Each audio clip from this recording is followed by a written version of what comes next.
My name is Tim Daniel, and welcome, everybody. Welcome to a fantastic edition of Late Night Reds here on the Riverfront. Which, if you are checking us out on YouTube live tonight and are not subscribed to the YouTube Riverfront channel, you might want to do that because we're giving away some baseball tickets to a game in July. And you have until Friday to enter. So it all it takes is a quick subscription and let us know your Twitter handle so we know how to find you. I'm Tim Daniel. As you know, each and every week, I got the usual crew hanging out here in the chat. I'm so excited. Even after a couple losses, we're going to have a lot of fun today. Joining me this week, I'm really excited about this. This is actually like my best friend in the whole world. This is the best man at my wedding. This is a guy who's been my business partner for 6 years on the 40 Minutes Basketball Network. And I brought Sean on this week, not as someone who's going to give us a deep dive in analytics of baseball, but someone who has been stricken by Reds fever and is like really, really falling in love with the club again. So I want to have some fun with him. So everyone say hey to my good friend, Sean Mackey. Hey, everybody.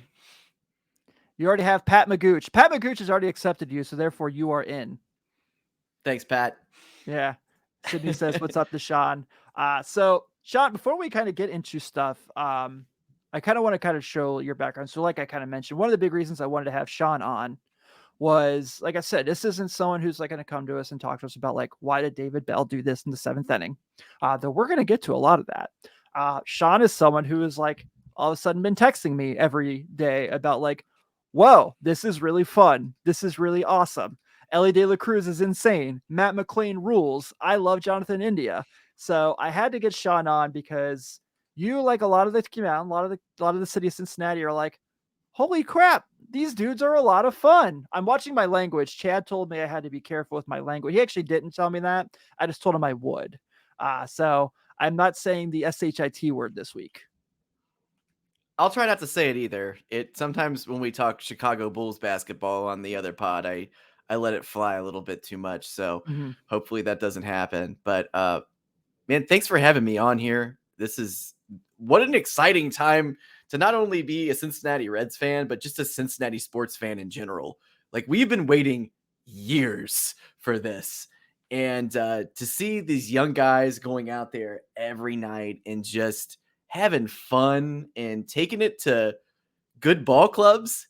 I mean, it's been incredible. I mean, we had a streak. It couldn't last forever. I'm sad that it ended up falling apart on the game that we went to yesterday, but you know what?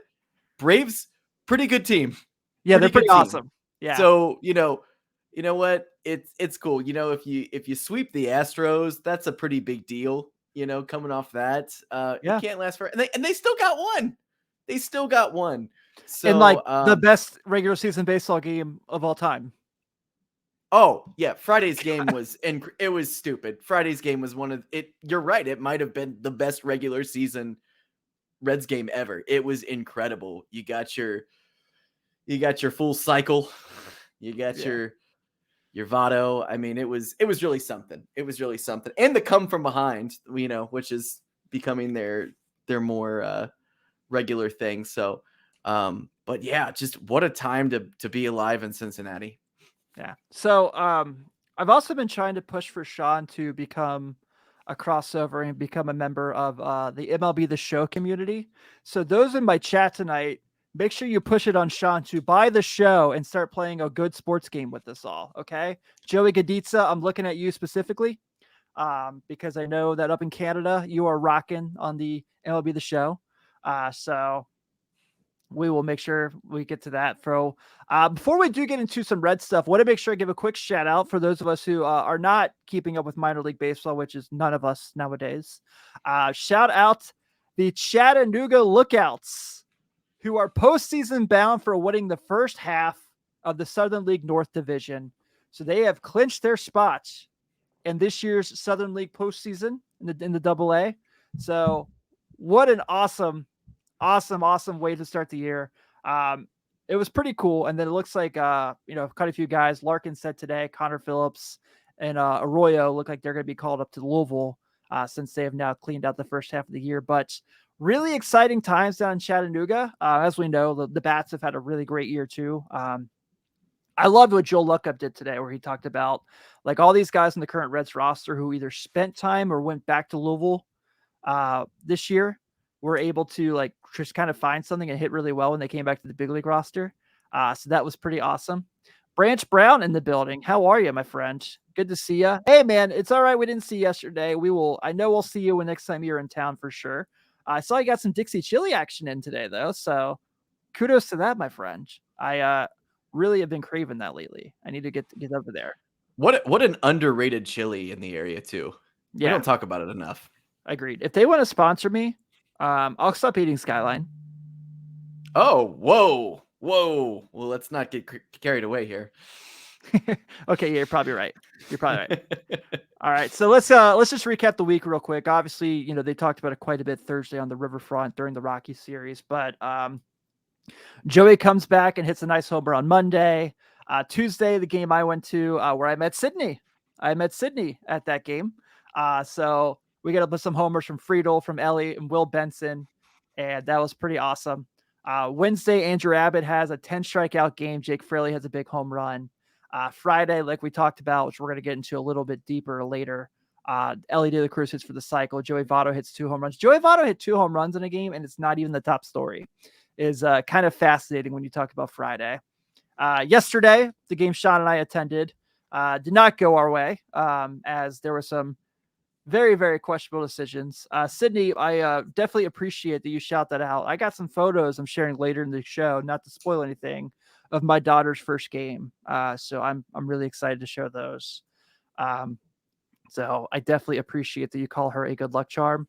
And I will say that for those who are on Twitter this week, what I meant to say is the Reds are 6-1 when my wife is in attendance at the ballpark, is what I meant. And that came off very horribly wrong because I was responding to Sydney's tweet and crossing a lot of traffic to get back to my car and tweeting really fast. So when they're in attendance, when she's in attendance, they do really well. So yeah, yesterday we got Fraley and Benson hitting 2 big home runs in the ninth inning to fight back. Raisel Iglesias did not look too good this week, but got to celebrate 2 saves that looked really goofy. And then today, Matt McClain has a huge day, 4 of 5, 3 doubles. As Sydney put it to me on Twitter, 3 McDoubles, and also had a home run. But some really big WTF decisions made with the lineups we're going to get to.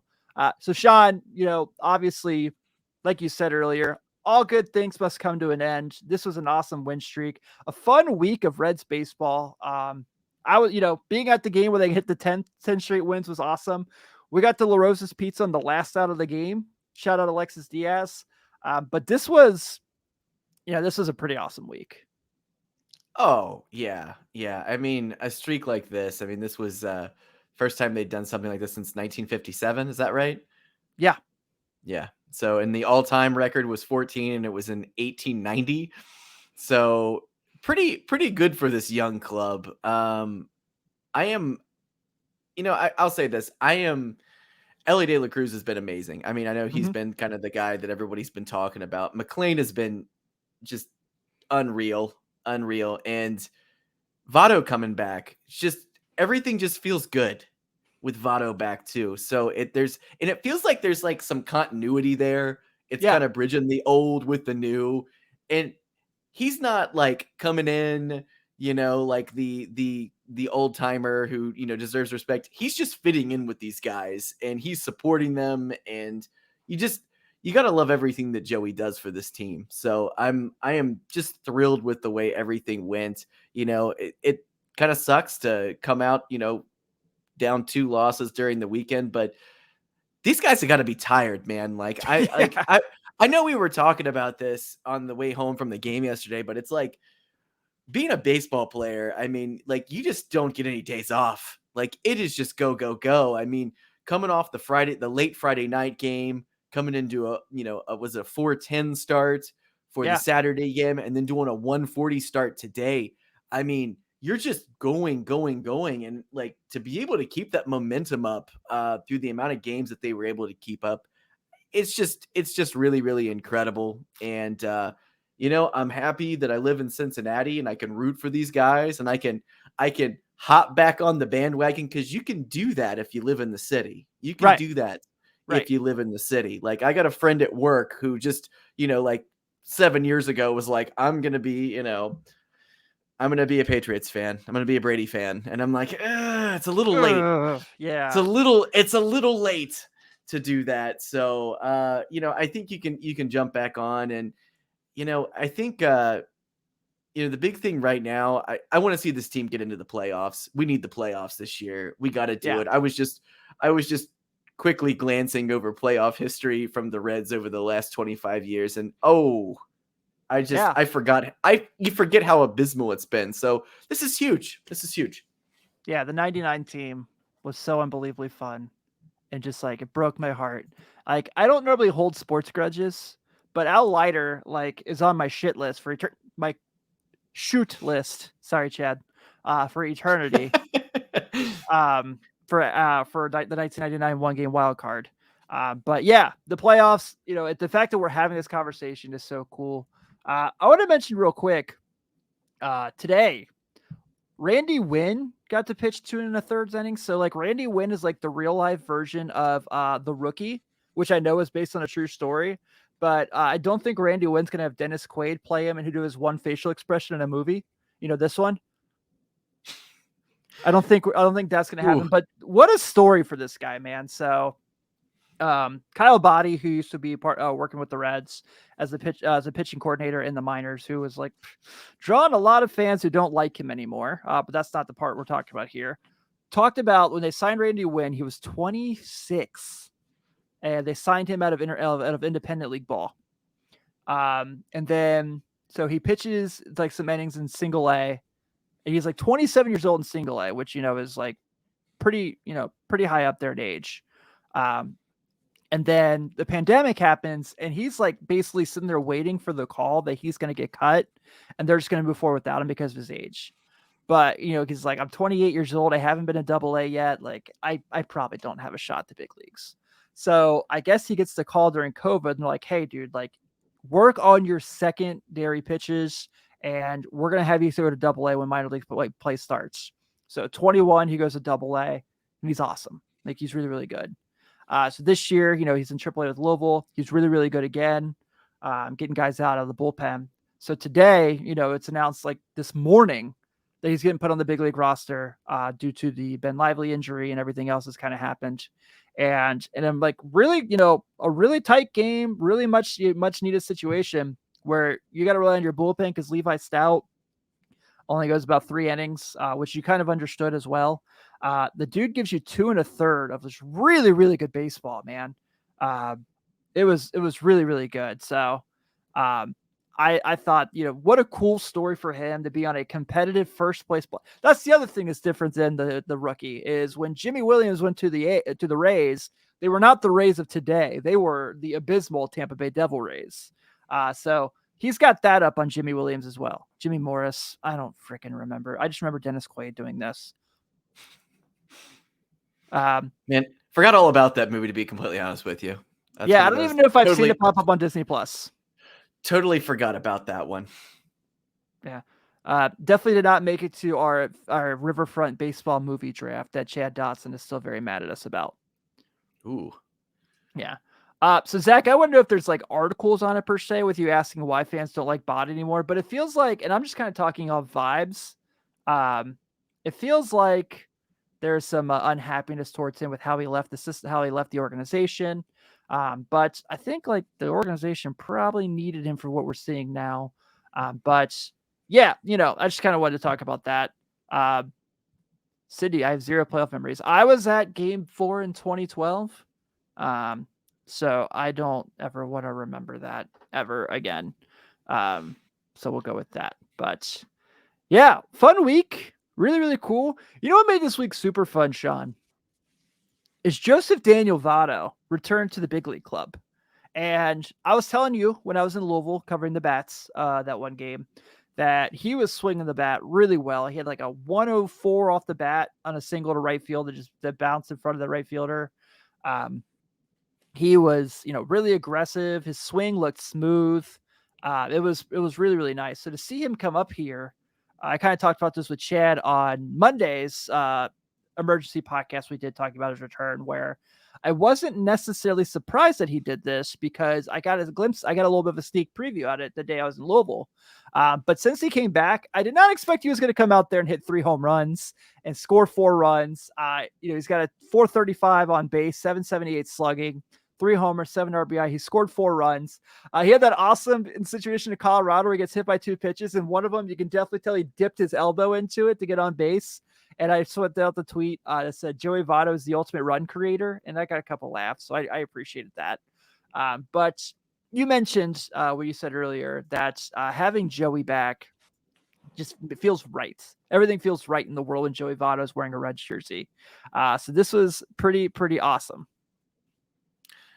Yeah, he looks great out there. He looks absolutely great. I'm glad he's back, man. I've missed watching this guy play. It feels like forever since I've seen him on a baseball field.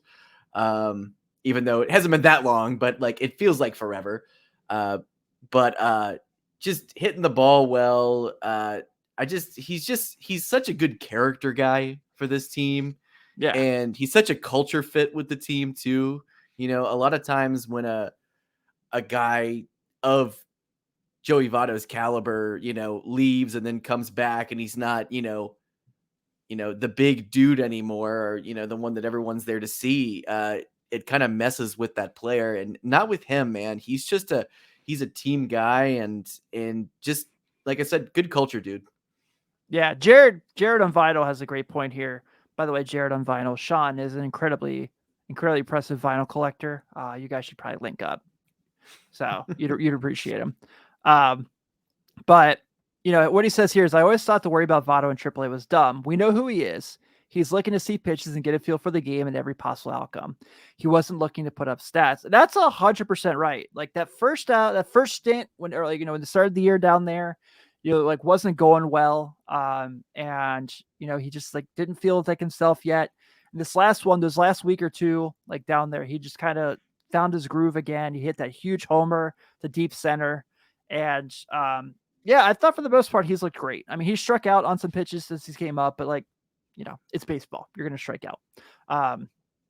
I thought that, his at-bats have looked really good today. That walk, he drew 2 walks to start the game. We're going to get into the pinch hit situation later in the show, so I don't want to talk about it too much in this segment. But life is good when Joey Votto is on the big league roster and on your team. And I really hope that he is also going to be on the big league roster next year, even if, at a cheaper price, so he can still be here. He seems to have interest in staying here and ending his career here. The franchise seems to have interest in keeping him around. And we talked about this last week. Ben and I did, where everyone was like, well, I don't want him taking that batch from Spencer Steer. I don't want him taking that batch from this guy or that guy. And it's like, with the defensive flexibility this team is playing, they don't need to worry about that. Today he DH'd, yesterday he played first base, Spencer Steer played in the outfield. This, that, and the other. So I don't think it's much of a worry here. Real quick, I forgot to put it in there. I know, again, they touched on it for a little bit on Friday's show, the Riverfront, but Will Myers getting designated for assignment was the most ballsy Nick Krall move I think I've ever heard of all time. And I loved it because most of the time when they sign these guys to big term deals, like Will Myers was their highest signed free agent. It's a situation where it's well, we have to force him to have at bats. And when he got hurt, it got into a situation where it's there's no place for him to have at bats.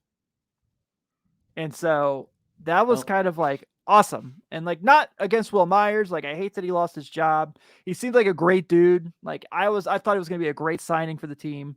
But yeah, that was really, really interesting to see.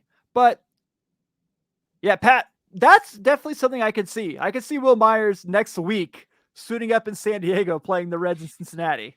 That's definitely something I can see. You also mentioned, Will Benson, who we're going to talk about for a second here later, also has been tremendous.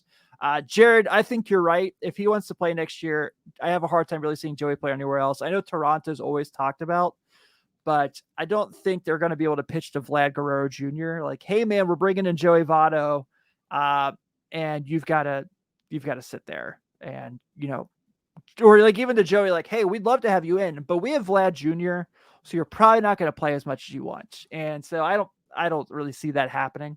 Um, yeah, DFA Weaver, we're going to get the pitching, but Sean, we got to talk about this because this was unbelievable. We talked about Friday's game being one of the greatest freaking maybe the best game in Great American Ballpark history. And I say that as someone who attended 2 no-hitters at Great American Ballpark. One was a good thing. One was very much not a good thing. But Ellie De La Cruz, holy mackerel. Dude, just, you've run out of adjectives to talk about him at this point already, and we're only like 17 games into his big league career. So he starts Friday off in the first inning. He hits that double. That just like bounce. Like our buddy who texted us said that he was in 303 and it slammed off the wall. You could hear it bouncing off the wall. His next at bat, he hits the homer, and that was like, a lot of people were like, it didn't look like it was gone. But if you listen to Brantley's call, the Cowboys like, this ball is crushed. So that was kind of funny. And then you've got the RBI single, and the triple was like the most exciting part because you're at the point where you're like, okay, so he's a triple away. We've had so many times that someone's been this close to doing it, right? I can remember so many games where someone's like, they're a double away, they're a triple away. And he hits the ball into the gap, and you see him on second base get around the corner, and you go, oh my God, this is really going to happen. And he slides in. And if you guys are in the chat and you were at the game Friday, if anyone was, please just tell me what the crowd was like. Because I can only imagine. Like I said, we went Saturday, so we didn't get to be there for the cycle. But just like, the electricity or the electricidad, funny enough, that people are just talking about with Ellie De La Cruz. Pat Magooch in the chat says Ellie De La news of the weekend, and 1,000%. It's just so amazing. It's so awesome. Well, and I know this is kind of a dumb detail, but I love when a team starts wearing a new uniform and like a star player does something amazing in it and then just solidifies the uniform as part of the lore of the team. And I feel like you know what I mean? Like, and I hate these jerseys, but like LeBron James winning, the NBA title in the sleeved jersey, like it's a terrible jersey, but like it's there now. Like we're always gonna see that. So I think it was kind of one of those cool games where they were wearing their new unis and just everything felt right. It was a Friday night, and everything's just been incredible for Ellie De La Cruz. Also, how have we not come up with a nickname for him? Can we call him Run DLC? I think that's been made. I've seen T-shirts with that. Okay, that has to. We got to make that real because that just feels right at this point. Going back to the triple the other night, getting a triple is so hard. Period. Let alone in that ballpark, yeah. Oh yeah, and he is. It's one of those things, and we saw it on the game that we went to as well. Like the thing that's so interesting about him is how many errors this guy creates for other teams. Yeah. Like they are flat out terrified of him running at this point, just flat out terrified. And I love seeing the fear that he puts in them to just completely screw up the play that they're on. Yeah. Zach here talks about you have Cruz doing something not done since Eric Davis on Friday. And then today, Matt McClain does something that hasn't been done since Chris Sabo. So, whoa. Yeah, it's incredible. I was at the game Tuesday, like we talked about, and there's a point in the game where Ellie's on second, and you can tell the pitcher's like, I just have to keep him close to the bag. I just have to keep him close to the bag, and just chucks the ball into center field trying to pick him off. And it was like, oh my God, like it is like, so, we were around for Billy Hamilton, and Billy Hamilton could definitely make people nervous. He's on the base path, but obviously was not a hitter, could not consistently not at all put the bat on the ball. And like, so you see like Drew Stubbs, who I love to death, Drew Stubbs never consistently hit the way that any of us wanted him to, but, was a guy when he got on the bases, made people nervous. He was fast. This is like a whole different level of fast. And, the only person I think in a red jersey you might be able to compare this to is like Dion. Yeah. Dion. That was When it. 97, when you would see Dion get on base and you were at Riverfront Stadium, you knew something wild was about to happen. You didn't know if it was good or bad, but you knew something insane was about to happen. And it was like that's the vibes you get with Ellie, who obviously can also hit for 45 home runs. So that makes it hard too. Jared says, I'm convinced Ellie will hit for at least one cycle every season. It's hard He to could. not believe that. Like, Yeah. so when Chad was on here 2 Sundays ago, I was like, are we looking at the second coming of Ricky Henderson, this power speed combination? And Chad's like, it's amazing that we're talking about this guy considering he's played 6 big league games and you're comparing him to the greatest base stealer of all time. It's like, but also great he leadoff hitter too. Yeah, he deserves to have that conversation. Oh yeah. Yeah, it was. I mean, he just makes it look so easy. And when you're 6'5" and he weighs a little over 200 pounds, like he's light on the feet, man. He can run. He's great at sliding. Like he's just an innovative dude, man. I love to see him out there doing his thing. But if he gets you get him on first or second, man, you gotta watch him. He's looking to steal every base he can, and we're all for it here in Cincinnati. Yeah. Joey Gaditza says he will win someone that Toyota Tundra. What's the stipulation with the Toyota Tundra? A Reds player has to hit the sign, the Toyota sign. That's like between the stacks. Has anyone ever done it? I think Dunner did it. Okay. I remember I went to batting practice one time before a game, and this is when the half year Dontrell Willis played for the Reds, because he was like an unbelievable hitting pitcher. And he once during batting practice hit one off of a stack. Oh, Branch said Jesse Winker did it. Okay, I don't remember that. I totally believe he did it, but I don't remember that. I totally forget. So who gets the truck? Did Winker get the truck? They say it like during like an inning. They're like, if someone hits the truck here, Bob Jones from Burlington, Kentucky will be getting the truck. Okay, so it's a random person that's in attendance will receive the vehicle. They enter some contests. I don't know the full details. Branch or Jet Sydney might know. Pat Magooch apparently said he's going to poop in the Tundra. That's fine. But let's get to look, this weekend, I know they lost 2 games to, probably the favorites to win the National League. I know some people will probably say the Dodgers, but I think the Braves are better than the Dodgers right now. Look, the Reds went toe-to-toe with the best team in their league. And I'm fully convinced right now that I think the Reds can play with anybody. I think this Baltimore series this week is fascinating because it's the mirror image of the Reds, right? It's all these top-tier prospects coming up at once and winning. So City clarified, you sign up at your local Toyota dealer. I'm not a truck guy, so, whoever wins it, I hope Ellie gets it for him. But what really kind of shocked me this week, what kind of scratches my head was, and look, guys, I've been a guy who has been very pro David Bell. I've never been like fire him. I've never been like pissed off at the world. I don't always love the decisions he's made, but that's what kind of I want to talk about in this segment. Is there some things that he did this week that I really don't understand when it came to putting the lineup together?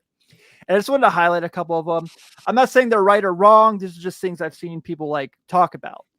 So Friday, Will Benson, who has crushed right-handed pitching since he came back from Louisville, sits the whole game Friday.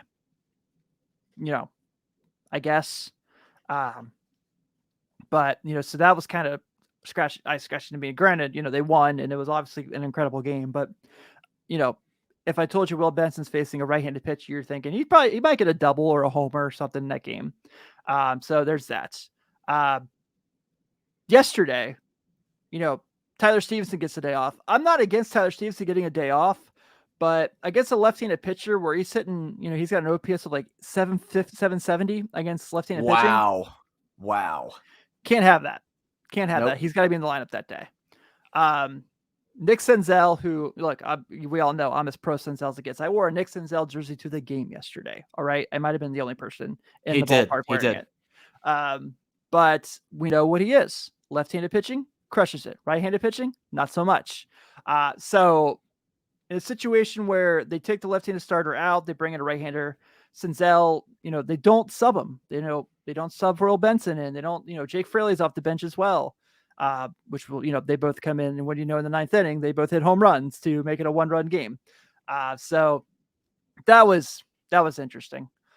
Kevin Newman, though, gets at bats against right-handed pitching. That was baffling as well. So we'll get to that as well. And then today, it gets even weirder. I thought the lineup to start the game was fine. Really dug it. I knew Jonathan Newsy in the day off. David talked about like he knew once the winning streak was over, he was going to give him a rest day. India, I think we can all say at this point, is just not a 3-hole hitter. He's got a 125 weighted runs created plus with the bases empty. He's your leadoff guy. He needs to go back to your leadoff guy. I love TJ Friedel. Love him. He can hit second. I don't have an issue with that whatsoever. But I just don't think the 3-hole is the perfect spot for India in the lineup. And we're starting to see this more and more. So that's a different story. So today, today they have a situation where they bring in a left-handed pitcher to face Joey, and India has the day off. They pinch hit India for Joey here. And I don't necessarily hate the idea of this, but I found it fascinating. And I'm sure there's part of Joey that was a little irritated. I know what he said, what was said to what Jim Day said, where he just tapped India on the shoulder and said, go get him. I'm sure that was not something that Joey loved that happened, but, as a team player. Kevin Newman loses today, grounding in a double play against a right-handed pitcher, has 3 big at-bats this week. That just really fascinated me. Levi Stout, who, we knew they were going to get, David said he's going to get from as much as he could. And probably I only went 3 innings, but that third inning was really shaky and, put the Reds in a situation where they had to come back again. And, one other thing I didn't list here is the Ian Jabot thing, where I know everyone's going to be like, he threw a good pitch to Matt Olson. Matt Olson just got a hold of it. Yeah, but he also walked Austin Riley to get to Matt Olson and make it a 3-run situation. And then the Alexis Diaz usage today, where they're down 2 runs. Alexis Diaz, who's like gassed, you can just tell it's just gassed, comes in and walks the guy in, walks 2 guys, brings the runner in on a walk. It was just it wasn't a fantastic David Bell weekend. And there's a lot of people who really I've seen a lot of people, not just Reds people, but in general. I know, but it would have been ball 4 regardless, Sydney. I know it was a hit by pitch, but still. Ian Jabot. Look, Chad and I talked about this where we feel like the bullpen's kind of being held on by like a rubber band or chewing gum that's kind of sticking it together. I know they've been really good, but like if you look at what's there, which we're going to get to here in a second, but I just thought David Bell kind of had situations where he kind of overthought and outmanaged himself. If you look at how he managed in the Astro series, I thought he was tremendous in the Astro series. I thought every decision he made a ton of sense. It helped the team out. It was awesome. The Rangers series in April, managed the series so well. Did such a great job. The Cardinals series, I know they won 2 out of 3, but he was awesome in that series too. The decisions he was making, chronic situations, who he was bringing in to face who. Loved all of it. But this was just a weird week. Like, if you rely so much on Alexis Diaz, which I get it, you have to. And I am all for, I don't care about closer. I do not care about that being a name on a roll. To me, I care about getting the most important 3 outs. But dude, Alexis Diaz probably needs to put his arm in like ice this whole like charter plane ride to Baltimore. And so it's awesome. And Zach brings up a great point here. His patience with the young talent is great, but he's got hard decisions to make. So but it's like, what is the thought process here? I think we all got really irritated at Dusty when he wasn't playing Devin Mesoraco a lot, right? He was starting Ryan Hannigan over him.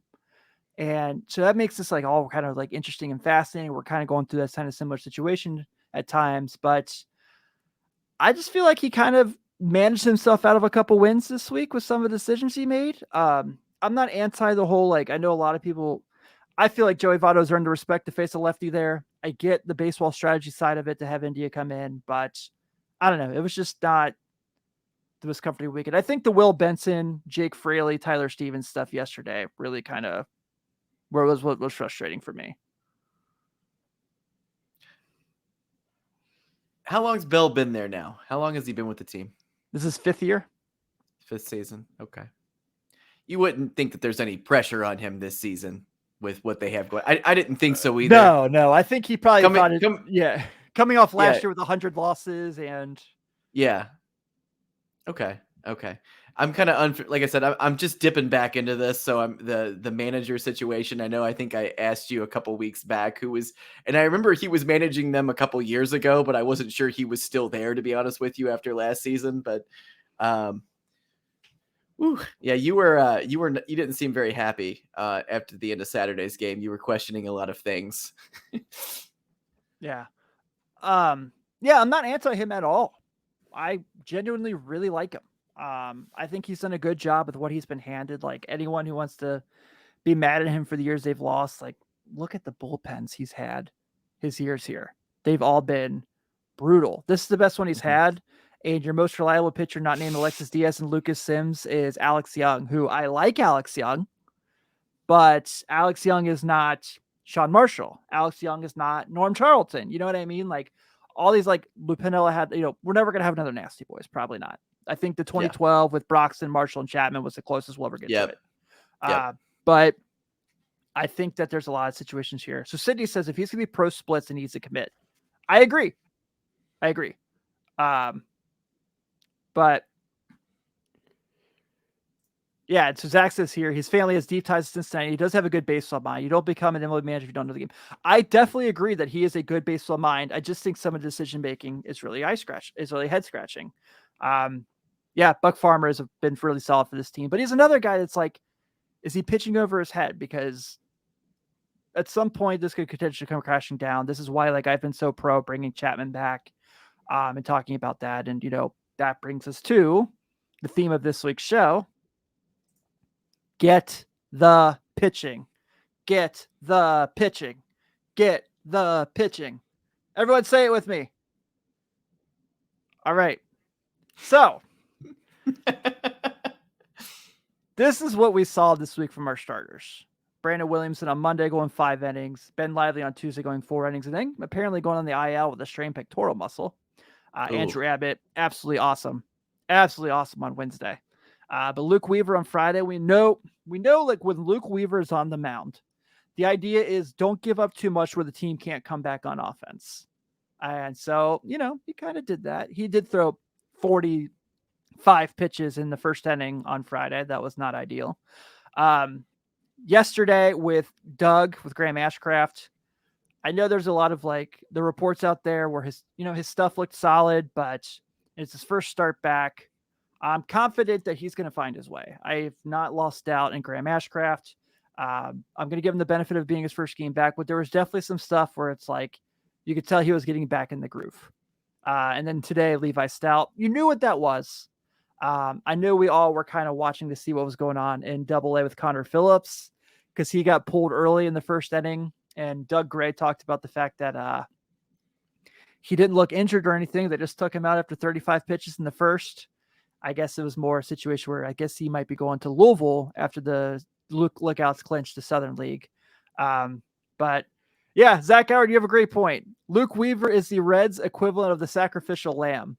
And, like, in 6 games this week, 6 games, the bullpen threw 28 2/3 innings. That is a lot for 6 games. So that's kind of the situation. We knew, and then the article C. Trent had that came out this week said that the team is not expecting to get Hunter Green or Nick Lodolo back until before August. And that sucks. So bad. Did that come out today? Yesterday, I guess. Yesterday. Yeah. Okay. Yeah. It was in an article in The Athletic. But yeah, this sucks because I think that we see what this offense is. They're tremendous. Some points there's just games where they are just like literally just handing the bat to each other and saying like, you pick up what I just did. And it's so fun to watch. It's what you want. And I am confident when Green and Lodolo are back that this is a playoff team. I genuinely am. I think that those two are the real deal. I know Lodolo struggled before he got hurt. But I really believe in those two. And they might get to the playoffs and get rocked. They're going to have that experience. And so I think that's what's going to be awesome. See, Zach, I thought that too. And then that's what Trent came out and said. So I'm hoping that is just some mythical thing. But Trent's pretty tapped in, obviously, with the team. So it's going to be interesting to see. Sydney has been every week on here saying that she wants Shohei Ohtani. If the Angels legitimately traded Shohei Ohtani and the Reds did not get him, I would be very, very upset. Luke Weaver, he's kind of just abiding his time, right? Like he kind of knows, like, look, when all these guys are healthy, I'm out of here. I saw there's rumors the Marlins might DFA Johnny Cueto. He has not looked very good. I don't know if I love the idea of current Johnny Cueto coming back to the big league team. I love Johnny Cueto. Absolutely love him. I was all for it at the beginning of the year before he started, like in the offseason. I thought he looked really good for the White Sox last year, but I don't know if that's going to be the case. Marcus Stroman from the Cubs, Dylan Cease, those are guys I really think would be awesome to come here. I don't want to give up too much in the prospects thing. I mentioned Reese Hines as a potential guy who could be moved in a Chapman deal a couple weeks ago, Sean, from Double A Chattanooga. And then all of a sudden he just like was hitting like home runs every other day. So I think I might have jinxed Reese Hines into being really good. So you're welcome, Reese. Hopefully you help the Reds out some way or another. Yeah. So that was on me, I guess. But yeah, this team definitely starting pitching needs to be better. We'll get into that at the end of the show. We'll get into the Baltimore stuff, who's pitching in those games.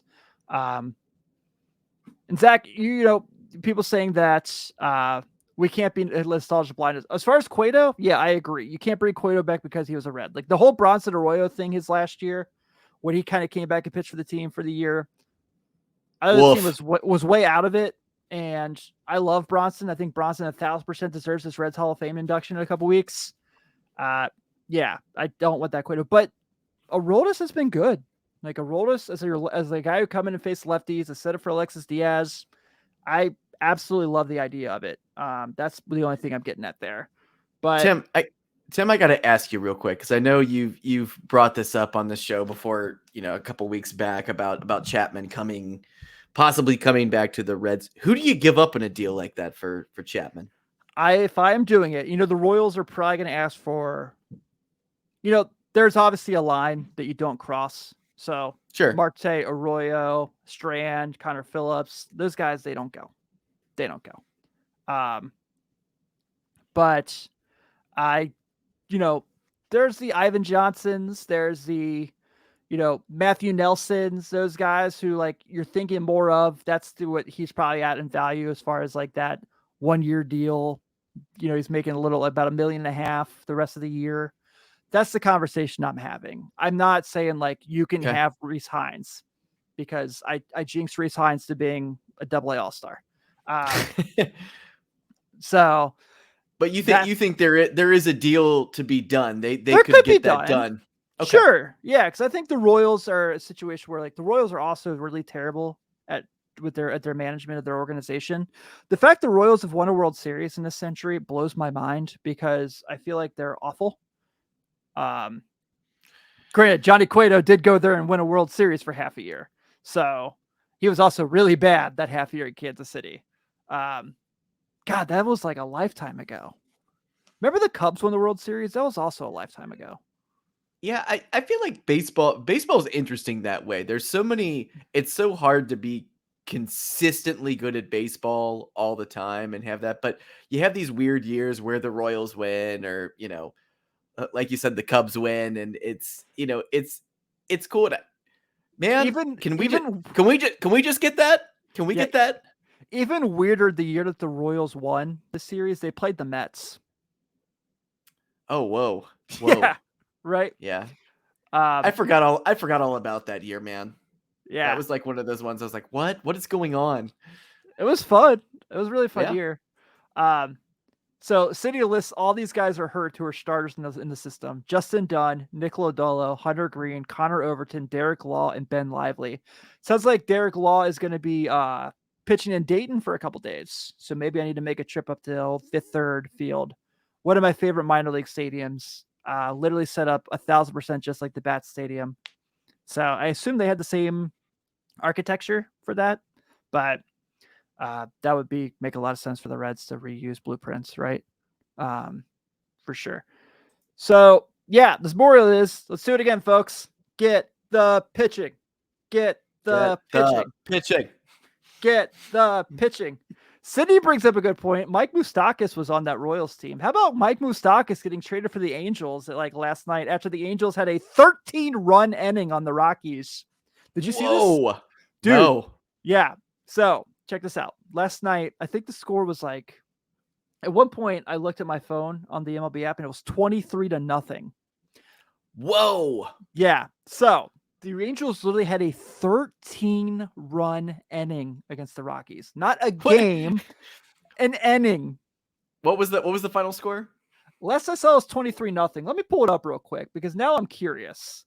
Yeah, did they get a run in that at all? If not, that's terribly sad. This was against the Rockies. Yeah. Those poor guys. Yeah, no one wants to be a pitcher in Colorado. Shout out Jeff Francis for doing it so long. That was like so impressive. 25-1 was the final.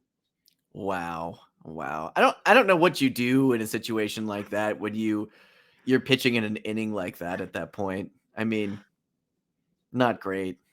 I'm trying to see how many pitchers the Rockies use. Oh, wow. Got to give them credit. They only used 4 pitchers the whole game.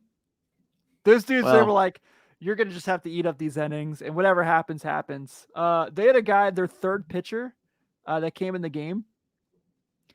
His name is Noah Davis. Noah Davis actually started against the Reds, I think, in a game.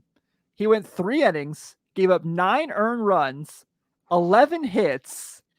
Yeah, Chase Anderson, former Red, 2 2/3 innings. He started the game. 9 earned runs, 10 hits, 2 walks, a strikeout, and 3 home runs. And Sean, would you believe me if I told you that Shohei Ohtani did not have a good game in this game for the Angels? You know, the greatest player in the world. Yeah, He went 1 for 7. Well, sometimes it's everybody else, you know. Yeah. They didn't need him. They didn't need him to perform. He could have taken the whole night off, man. Yeah, that is an incredible score at the end of a game. Just unbelievable. Was it at the Rocky Stadium? Yeah, it was in Coors. So yeah. That's disappointing. That's sad. Yeah, just so crazy. Oh yeah, Noah Davis was a Reds pick. They only legalized weed in Colorado to help live with the pain of being Rockies fans. That's incredible. That was good, Zach. So this year the Nuggets won the NBA championship, and they're like, "This is great," but we still have the Broncos and the Rockies, and they just put their hands in their pockets, and they're like, "Okay." So, yeah, we talked about that quite a bit on our other show. Community question this week was a really fun one. Normally I have like a little, like I have just enough to make slides of everyone's answers who gave me really good ones, but dude, there were so many here that I had to collage it. I had to because I brought the names I saw more than once were the people I had to put in here. But the question this week was, if you could take anyone from Reds past and put them on the 2023 Reds, who would it be and why? And these were the names I saw the most, but I got plenty of other names. So Luis Castillo was mentioned 4 or 5 times. Obviously, was just a part of the team last year. God, could they use him right now? But you know, the haul they got for him in that Seattle trade, you do that 10 times out of 10. I talked about Johnny Cueto earlier. Current Johnny Cueto, no, I wouldn't want. Reds Johnny Cueto, yes. Give me that all the time, all day, every day. John Alski, who we met at the game yesterday, one of my good buddies. He mentioned Devin Mesoraco. Devin's been on the show before. Nate said Jay Bruce, Nate Dotson. So I had to make sure I gave him some love. But of course, anytime someone says Ken Griffey Jr., I have to highlight it because he's my favorite athlete of all time. So Of course, Griffey was mentioned 2 or 3 times, so I had to put him in here. And I think about could you imagine Ellie De La Cruz hitting in front of Ken Griffey Jr.? Oh, God. oh, getting I mean, that that's what guy my on Diamond base. that's Yeah, that's what it's my Diamond perfect. Dynasty team looks like in MLB The Yeah. Show. But in real That- life, oh, Sean, you also could have a team like that in Diamond Dynasty and MLB The Show. there it is. There it Yeah. is. Someone in the chat already said you need to buy it, so I know. yeah. Guys, I'm gonna get it. You're not gonna It's gonna happen. Yeah, no, it's gonna happen. Don't shake your head. It's gonna happen. And then I'm gonna be like, look, I got it. And you're gonna be like, finally. Yeah. I think if I'm thinking about the current team, if I'm being realistic, Griffey would be fun for the sake of you can have a designated hitter. But probably not the biggest of the team's need. So I think I would probably go, Jose Rio was a fun one. A bunch of people named too. I just couldn't fit him on the slide. So, he would have been really small underneath Griffey there, but Jose Rio would be awesome. I think I would probably go Luis Castillo just because he's probably the best Reds pitcher I've seen in my lifetime, besides, probably Johnny Cueto. I think they could use him more than anyone right now. Yeah. Any of these guys, like immediate need. If we're talking immediate need, he would fill that. Yeah, I definitely agree. Cueto would be awesome. Tom Seaver would be terrific, obviously. Hold on. What is this I'm seeing in the chat about Tanner Roark and Arby's? Wait, did I miss something here? Do I not know this story? I'm unfamiliar. I am definitely unfamiliar. Someone's gonna have to fill me in. I'll display the comment and I'll read it. So, the bench one was really funny because that's definitely just nostalgia talking.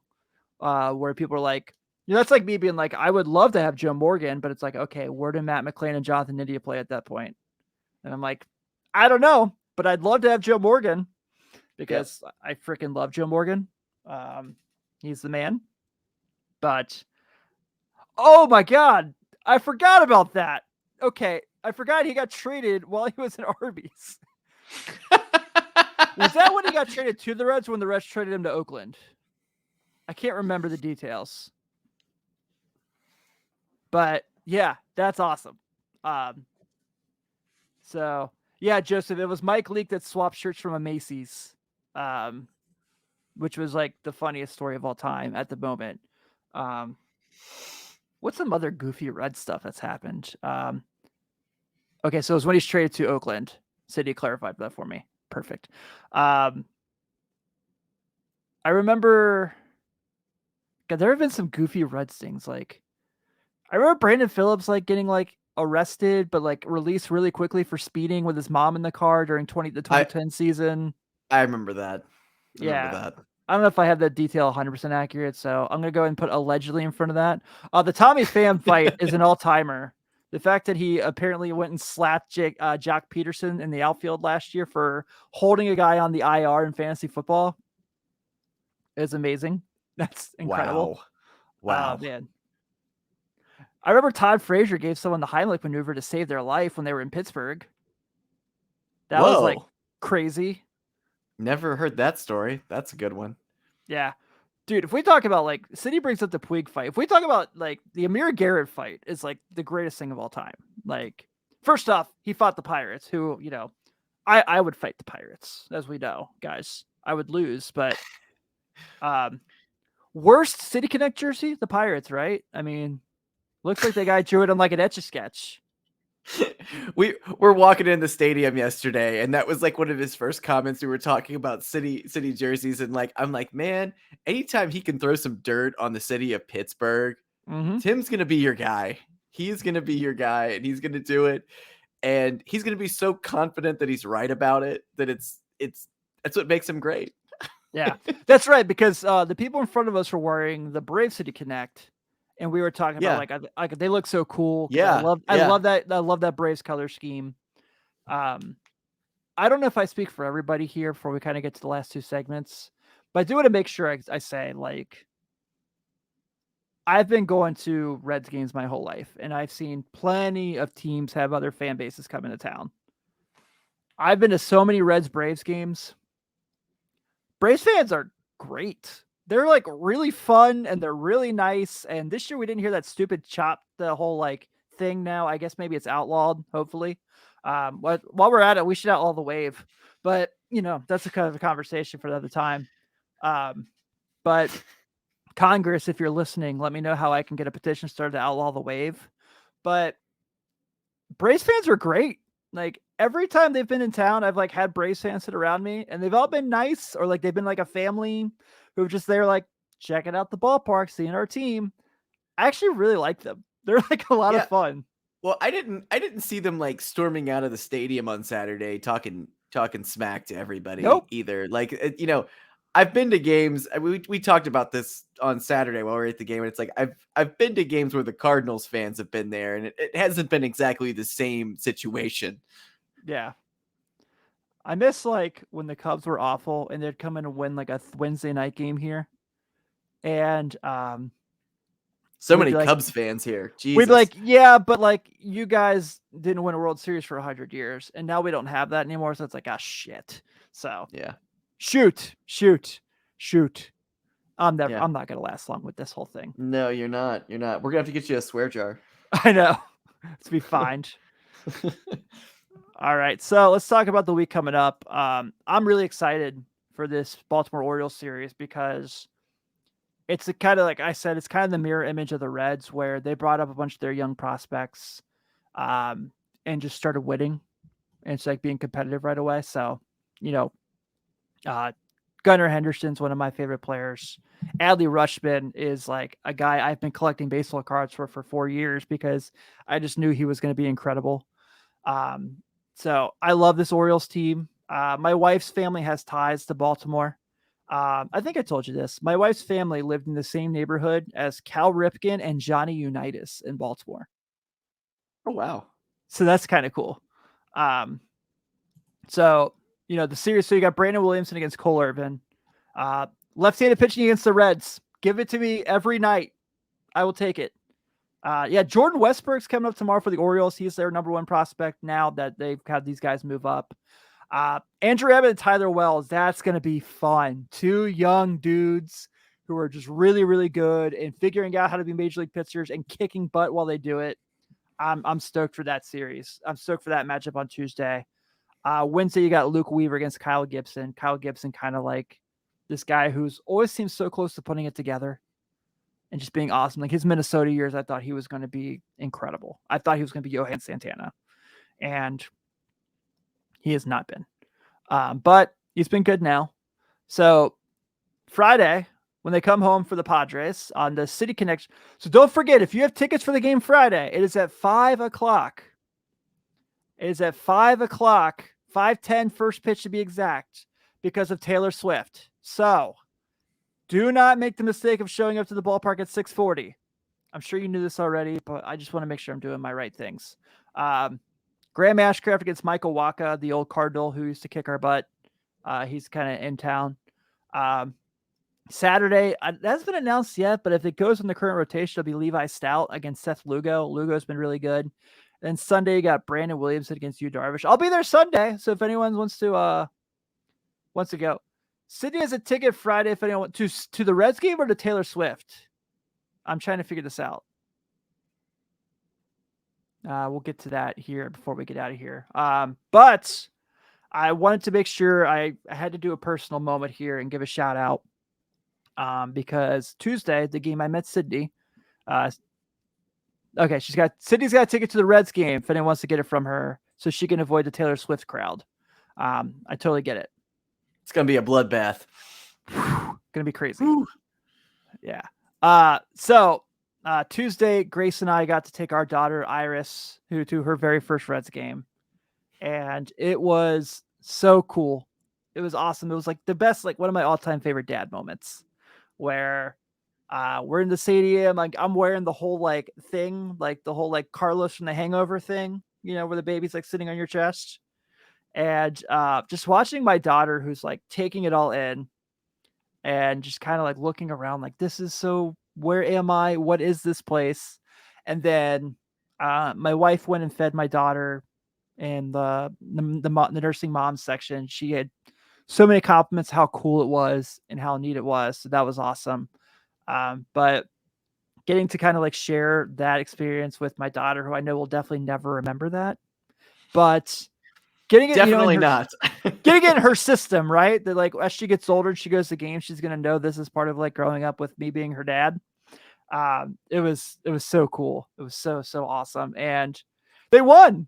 And when they won, and Will Benson hits the home run, she's sleeping and slept through all the fireworks and slept through everything. She didn't wake up until we got to our car, so that was kind of funny. That's what babies do, man. They have superpowers. They can sleep through fireworks. Yeah. And then they just teleport. They're back home and they're like, what happened? Was that all a dream? So my birthday is the 24th of July. So that's Sunday before we're going to the Diamondbacks game and we're taking her again. So hopefully she's 2-0 at that point, because the Diamondbacks are really freaking good too.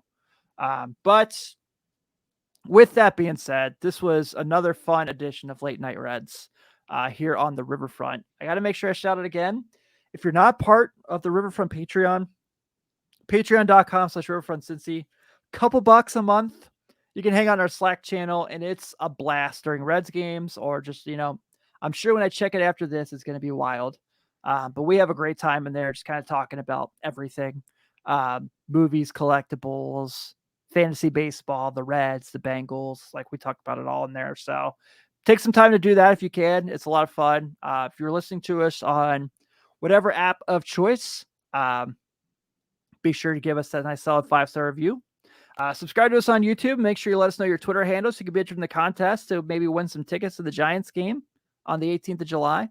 And Sean, thanks for doing this, man. It was fun to have you on. Thank you for having me on, man. I really appreciate it. This is just such a great community on here. I can just tell you guys are all in right now, and it's just an exciting time. And congrats to all the fans, man. Yeah, this is cool. All right, guys. So we're going to go wrap up this week's edition of Late Night Reds. Have a good week. I'll see you next Sunday. Get the pitching. See you, everybody.